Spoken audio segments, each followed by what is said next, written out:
Ito ang happenings noong aking graduation day last June 7. OTW na kami dyan sa PACC. Bago kami makasakay ng bus, ang daming nangyari sa bahay namin.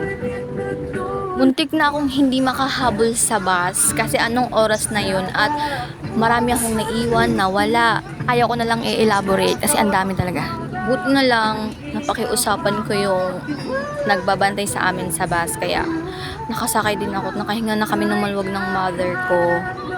Sayang naman kung di ako makaka-attend sa graduation, bumiyahe pa yung mother ko from Pampanga. At bago pa ako masuka sa bus dahil ayoko talaga ng may aircon, nag-video na lang kami ng mama ko. Ayan, aura-aura muna tayo kasama ang Mother Earth.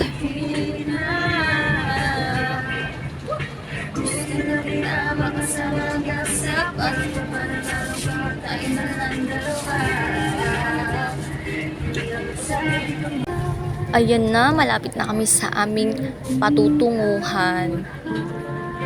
First time ko lang makita ang Star City at Aliw Theater at first time ko lang ding makadaan sa road na yan kasi wala po yan sa bundok.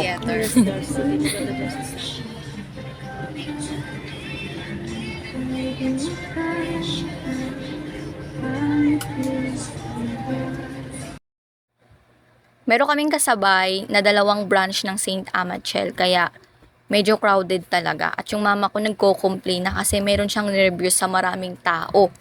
Baka daw kasi kapag pumasok siya sa isang lugar, baka may tendency na hindi daw siya makalabas. Pero no choice si mama. Marching time na. Kami ay dahan-dahang bababa sa stairs. Baka kasi gumulong kami doon papaba. Hindi na kami makaakyat ng stage. And entrepreneurship. Alam ko in the future, sooner or later, maaabot niyo rin ang inyong mga pangarap. At ako'y naniniwala dyan.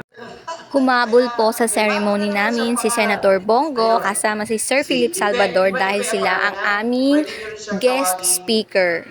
At dahil dyan, humabahaba ang aming oras. Pero okay lang, may groceries naman silang binigay. Sa totoo lang, mabait po yan. Hindi lang po mabait.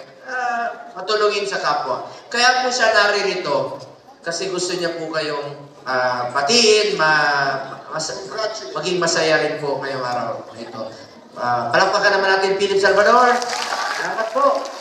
Congratulate po sila, partner. Sa lahat ng graduates, congratulations sa inyo, college and high school students, and of course, sa lahat po ng teachers, at syempre po, sa lahat ng mga magulang.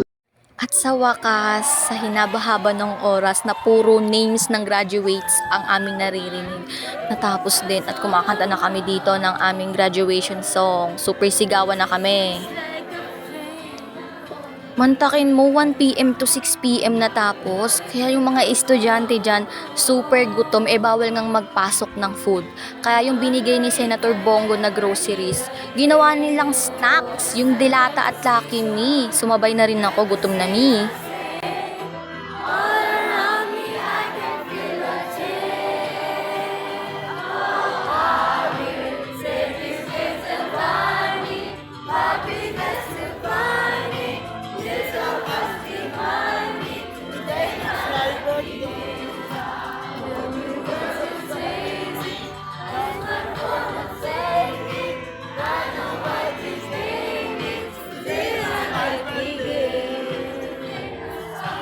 Yay! Congratulations, Batch 2024. Good luck sa next journey. Bye!